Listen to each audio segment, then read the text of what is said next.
First of all, we have sensory coping skills.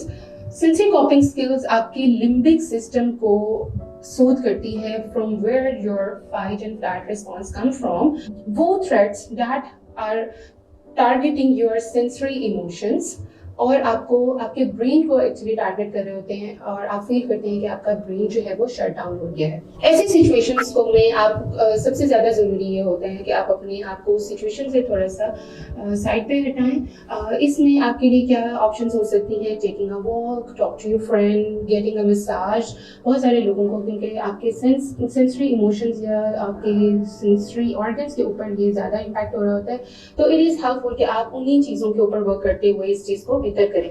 कुछ अच्छी कोई म्यूजिक वीडियो या कोई अच्छी टेड टॉक जो कि आप बहुत देर से सुनना चाह रहे हैं, आप वो भी सुन सकते हैं।